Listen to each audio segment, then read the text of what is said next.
Hello and welcome to this week's episode of the Sky Sports F1 podcast. We've got a real treat for you because in a season that's seen records tumble, a 6th Constructors' title for Red Bull Racing and a 1-2 in the championship for the team, it's all gone rather well for their team principal, Christian Horner, who joins us on the podcast. Christian, how are you, personally? Very good. Yeah, very good. What does the end of the season look like for you? What have you been up to since Abu Dhabi? Well, it's been flat out, to be honest with you, from the moment we left Abu Dhabi. A lot of stuff to get done back in the factory, awards events, prize givings, FIA prize givings coming up this Friday, Christmas parties coming up as well for all the staff. So, but still a lot going on back in the factory as RB20 starts to come to life. Give us some insight into a Red Bull Christmas party. What's it like? Well, they're always great fun. Everybody lets their hair down, and it's that work hard, play hard mentality that we have, and especially this year, after what an amazing year, to celebrate everything that the whole team has achieved together under one roof. I think it will be very special. So we're not going to see a repeat of Japan on the karaoke? No, not for me. Karaoke is done. I have one other thing to ask you as well, because I saw a photo of you on a beach with Daniel Ricciardo, almost days after Abu Dhabi. Was that planned? Was that something that you intended? Do you go on holiday with your drivers? No. It was literally the Monday after we had a shareholder dinner in Dubai on Monday evening. So Monday morning I went down to the beach, and who was there but Daniel and his partner Heidi and others as well, Pierre Gasly and so on. So obviously they were hanging around because they were testing on the Tuesday. Sort of a nightmare, isn't it? You finish the season working with these people and you see them on the beach on your first day. Let's talk. I mean, look, for those of you listening to the podcast, you won't be able to see this, but we're in Sky's swanky new studio. We've got the RB19 behind us. We've got Max and Checo on the wall there. But talk to me about this car. And I know that when Max was interviewed after the race in Abu Dhabi, he said he got surprisingly emotional on the in-lap. And I wonder, when you look at the car, the RB19, what are your emotions? What do you feel? Well, it's a piece of history now. I mean, what it's achieved is quite outstanding. And of course, so much of it was carryover from RB18. So part of the chassis was carryover, a lot of the suspension was carryover, the gearbox was exactly the same. So probably 60% of the car actually raced last year as well. So the amount of races that some of these components have won is, more than 30 races. It's incredible to think what we've achieved as a team. And so this car, to have broken all the records from the McLaren 1988 season to winning 95.5% of the races this year, has just been phenomenal. And Max has just been on a different level as well this year. How much faster can this car go? Well, of course, you can always improve, and that's what Formula One is all about. It's always looking at where can you be better. And RB19, whilst it ticked a lot of boxes, there are still areas that we can improve that we'll be taking and looking to carry into RB20. But that's Formula One. That's competition. It's all those marginal gains that you're pursuing. Throughout the year, it's almost been and you alluded to a couple of records that you've broken there. It's been a running joke on our podcast. Every week it was like, there's a new record gone. Okay, what's it been this week? Most wins in a single season, 19 for Max. First driver to lead 1,000 laps in a Formula One season. But I want to know your relationship with stats, because near the end of the season, you came on the radio to Max, almost taking Crofty's job away from him and feeding the stats to him down the radio. So that, to me, tells me that they are really important to you as a team. And I know Max has sometimes said in the press conferences that he's not that bothered by statistics. But what does it mean for you and the team to be breaking all these records? Well, it's what you're measured by as a team. And I think for us, we're incredibly proud of every statistic that we achieve. And particularly as a reasonably young team, I mean, we're still not 20 years old. And to think, 13 world championships, 107 victories, the amount of success and podiums that we've had has been phenomenal on this incredible journey so far. So all of those statistics are incredibly, incredibly valued and important to us. The other thing you started doing at the end of races was playing music. Yeah. So how does this work logistically? Is it you plugging in your iPhone into a auxiliary cable? It's far simpler than that. It's basically taking Spotify and ramming it on the really? mouthpiece of the of the microphone and hitting the button, and it seemed to work pretty well. I mean, but it started in Brazil with Tom Jones. I didn't know that Max was such a big Tom Jones fan, and you wouldn't put the two together, would you? Well, it was his father that told me in the celebration for his World Championship in Qatar, and I was talking to him and said, what music did Max listen to when he was a kid? And he said, well, when we were driving around, Europe in our van going to kart races, I used to play a lot of Tom Jones and Green Green Grass. And I was like, Green Grass? Yeah. And played it out the next day for him. He had another race in Brazil, and sure enough, he started singing away. Is it going to continue next year? Who knows? I mean, he's got to start winning again. So his Elvis Presley, he was a better Tom Jones than he was Elvis Presley. Yeah. He's got a good voice. Let's give him that. And one thing I do want to ask you about, and this was actually raised on another podcast, The Fast and the Curious. Mm-hmm. Betty Glover, one of their presenters, raised this, and it's hosted by Greg James and Christian Hugel as well. You were on the podium 21 times this year, and there wasn't a female member of staff on the podium. And I just wonder what you think about that, and I wonder if next year that's something you'd look to rectify.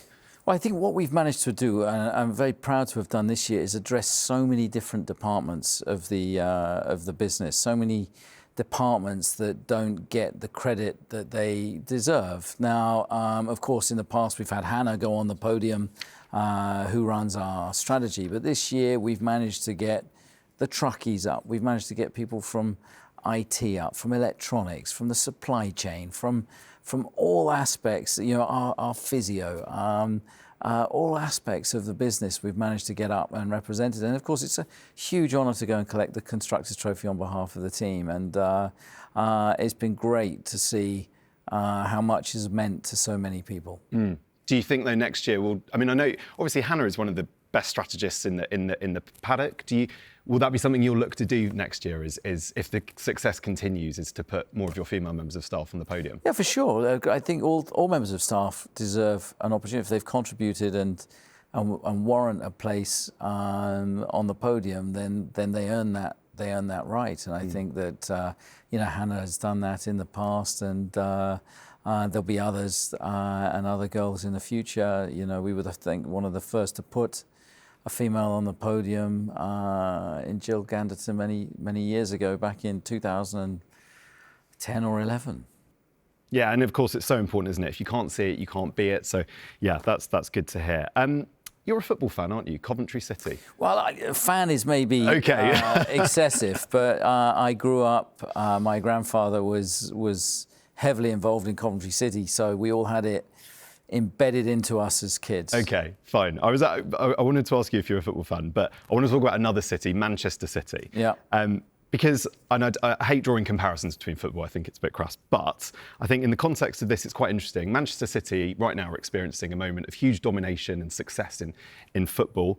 Red Bull are experiencing a huge amount of success and domination in Formula One. At the weekend, there was discussion on Sky with Micah Richards saying something's not right at Manchester City. They don't quite look at the same level they were last year. Gary Neville said that he maybe is sensing a bit of boredom or complacency within the team. And I wonder, as a leader of a sporting organisation like Red Bull, after the success you've had, how do you ensure next year you don't have a complacent workforce? I think everybody is so motivated by success. And of course, Singapore still hurt this year that we lost a race.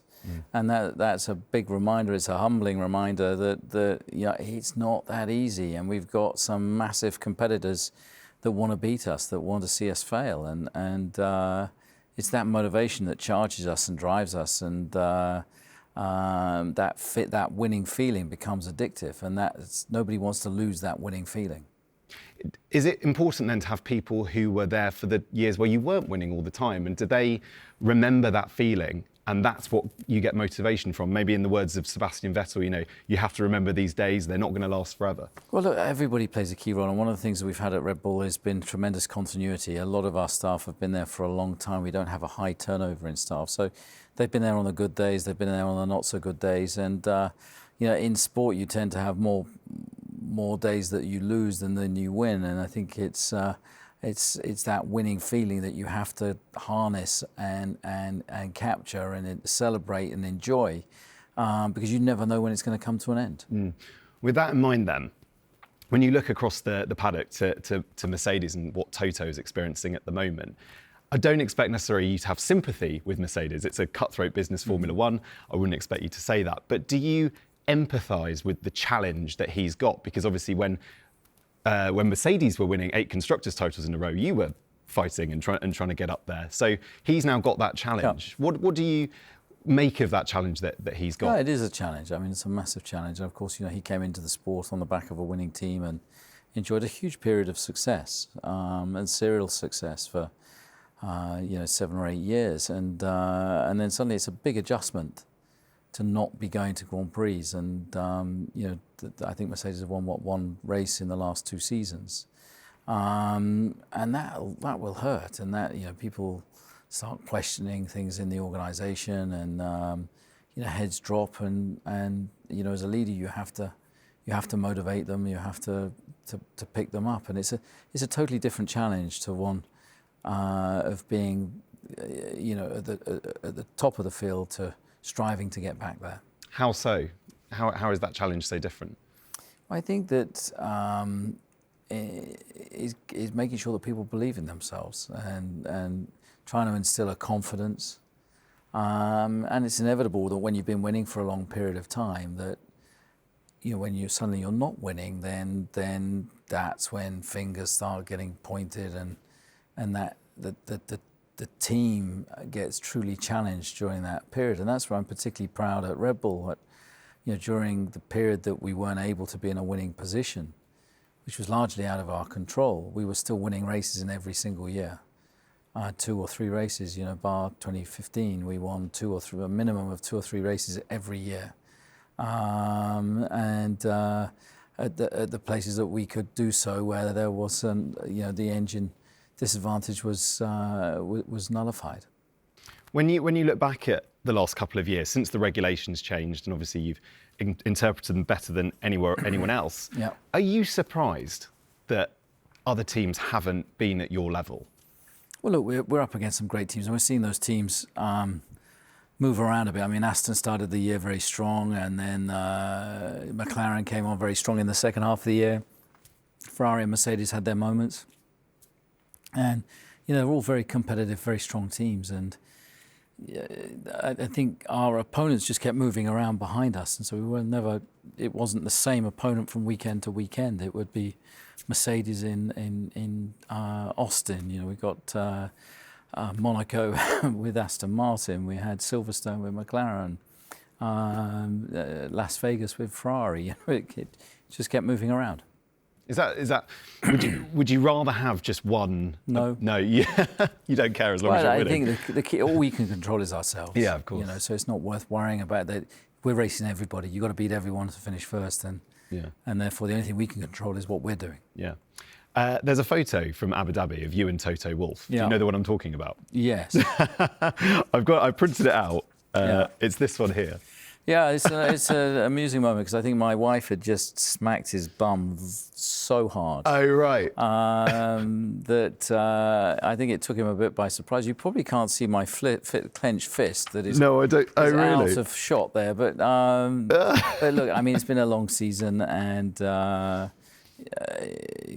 has to be competition on track, but there still has to be a respect. Yeah, I think it certainly on social media, people actually really enjoyed it. I think it was nice to see at the end of a long, hard season, that sort of level of respect. I mean, what is your relationship like with Toto? How would you describe it at the moment? Well, look, I respect, obviously, of course, everything that he's done and achieved in the sport. I think we're very different as people and leaders. But as I say, that doesn't mean that there's not a respect there, and I would say that we have a professional relationship. Do you make New Year's resolutions? Don't we all? Want to get fitter? The classics, the usual ones. All the usual classics. Okay, well, I thought we could maybe make some New Year's resolutions, but for your drivers. Okay. And this is kind of an interesting one because I don't know who's going to be easier or harder, so I'm intrigued to get your thoughts on this. Yeah. Let's start with Max, the man who has won 19 Formula One races this year. What could he do better? in 2024? Well, very little. I mean, he could do certainly 3 races. He could have been better, but that was beyond his control. Though most of them. So yeah. I mean, what an unbelievable year he's had. He's just been absolutely incredible. So it's impossible to fault. The season that he's had. Is the New Year's resolution keep up the consistency in the level? Just keep doing what you're doing. Yeah, which might be very hard. I mean, on the subject of Max, I think this year has been interesting because we've heard him talk more than ever about life after Formula One. He said things like it's a lot of travelling, and he questioned whether being an F1 driver was actually a good life. Where do you stand? When you hear that as his boss, where do you think his head's at in terms of, do you think he's got a contract till 2028, of course, but after that, what do you foresee? Well, look, he's a competitive guy, and the calendar's grueling. He's 26 years of age. He's looking at drivers that are 42. He probably can't imagine himself driving for that length of time. I doubt he will. I think Max knows his own mind. He's his own person. He has his own strength of character, and I think while he's motivated and committed, he'll continue in Formula One. But I think if he loses that motivation, I don't think he would stay around that long. So will he be racing when he's 42? I very much doubt it. And you've known him for a long time. I was hearing that you raced karts with his mum. Yeah. So you've known of Max Verstappen pretty much his whole life. How has he changed? I appreciate he's changed probably an awful lot since he was very young. But in the last since these last 3 years have come and the success has come, how has he changed? The great thing is he hasn't really changed since joining us as an 18-year-old. I mean, yes, of course he's matured and he's a young man now, but that enthusiasm, that determination, that grit, phenomenal car control and natural ability, none of that has changed. And he hasn't. None of the fame or the wealth has gone to his head. He's still the same guy. He's still very popular in the garage. He keeps himself to himself. He'll talk his own mind. He'll tell you what he thinks. He's not trying to be a stereotype. He is who he is, and I think that you have to have a lot of respect for that. And of course, he has the benefit of experience now, which he's using extremely well. Let's move on to Checo. What are his New Year's resolutions for 2024? I think his biggest resolution will be to sort his qualifying out. I mean, that's been his Achilles heel at certain points this year, and I think that if he can do that, then his race pace is always strong. He races very well. So, yeah, we need him qualifying nearer the front, nearer to Max, and putting more pressure on. We can't afford for him to go missing at certain points of the championship and have that consistency. He finished second this year, third last year, fourth the year before. So he's on the right trajectory. Trending for a World Championship next year, yeah. I mean, how different are the two drivers and how challenging is it to create a car that suits both Max and Checo? Of course they are different, but we just develop the fastest car that we can, and it's the drivers extract and adapt and get the most out of it. Simple as that. Yeah, we're not developing in one route or another. We develop a car to be the most competitive car that we can, and then of course it's down to the drivers to what can they extract out of it and how they adjust their style and nuances accordingly. I want to move on and talk about AlphaTauri and the relationship that Red Bull and AlphaTauri have. Firstly, is there any news on a new name? Not yet. I'm sure they'll be the first to tell you when there is, but right, nothing as yet. We'll call them AlphaTauri as we know them at the moment. What is the relationship between AlphaTauri and Red Bull Racing? And I ask that because historically they've been a junior team. Yep. But if you look at the lineups now, you've got a very good lineup in Tsunoda. He's no spring chicken. Yep. But then you've got 34-year-old Daniel Ricciardo. Yep. So what is their purpose, if you will? Well, they're both Red Bull Racing drivers, so both there to be called upon should we need them. I mean, AlphaTauri is owned by the same shareholders as Red Bull Racing, but of course the way that they operate is independent from Red Bull Racing, but they take benefit of the parts that are allowed to be transferred, like the gearbox and the suspension and so on, in the same way that Williams and Aston Martin have done so with Mercedes, or Haas with Ferrari. So obviously they're based in Italy, but they have a new management coming in, and in Peter Bayer as CEO and Laurent Mekies as team principal, and they're both competitive guys. They're both, want to compete to to move the team forward, and so it has a new drive behind it, and essentially they're a customer of Red Bull Racing's. I read that you said it's not going to be a pink Mercedes. No, no, it won't be. I mean, they're designing their own car. They've got their own ideas. Whilst they use the same wind tunnel and certain components, not all aerodynamic surfaces, as per the regs, they have to conceive and develop themselves. But will it look or be similar to this year's Red Bull? Is there any? I'm pretty sure that a lot of cars on the grid, I mean, when you look they're going to look like the Red Bull. McLaren, you look at the Aston, you can see design influences from our car. So, and I'm sure that's going to be up and down the grid next year. Yeah. Let's talk about Daniel Ricciardo. I mean, how impressed have you been this year with his return to Formula One? And how excited are you by the fact that he's now got a pre-season ahead of him with AlphaTauri and he can hopefully properly hit the ground running? Well, it's great to see Daniel back in Formula One. I think it was something I was very keen to bring him back into the fold over the winter. And when he came to us, you could see he was pretty much done with Formula One and he wasn't enjoying it. But slowly that smile came back, that energy came back. And certainly the test he did in Silverstone for us mid-season was truly, truly impressive. And the work behind the scenes on the simulator. So he deserved the chance in the AlphaTauri. He was unlucky then to break his hand in Zandvoort, but I thought he drove very well this year. And most importantly, he put some engineering direction into the team with the experience he had, and I think that really benefited the AlphaTauri team. What lessons have you learnt from that second Red Bull seat? Over the course of the lifespan of Red Bull Racing, it's had a kind of quite a colourful history. So as you sit here almost 20 years into Red Bull Racing, what are the lessons you've learned from Well, look, we seat? always field the most competitive cars that we can. There's never a difference between the two cars. Now, we had an era with Sebastian where he was incredibly dominant and there was it was difficult to be his teammate. Now with Max, exactly the same thing. He is a machine. He is arguably certainly the best driver currently in Formula One as a three-time world champion. And to be his teammate is incredibly tough. And if you're not psychologically strong, you won't cope with being his teammate. It's as simple as that. He's just relentless in his pace, in the way that he operates. And I think that's been one of the positives with Checo, is that he's had the strength of character to be able to deal with that. We've seen it sort of break others in the past, but it's a tough gig to be his teammate. It is. I mean, could you ever see a situation where you put a junior driver in there to kind of learn from Max? Because as Max gets older, do you think he'll soften perhaps? Do you think he'll be more willing to share expertise and knowledge in that team? I think the expectations on the Red Bull drivers are so high, it would be very unfair to put a junior straight into Red Bull Racing, and that's the luxury of having AlphaTauri, is that it's provided Max, it provided Seb, Daniel Ricciardo. It's so many drivers, so many of our drivers over the years have come out of AlphaTauri cars. Moving on, speaking about F1 more broadly, as I mentioned, I mean, you've been in Formula One coming up to 20 years with Red Bull. In this period right now, perhaps since the pandemic, we've seen sprint races, 3 races in the States. Yep.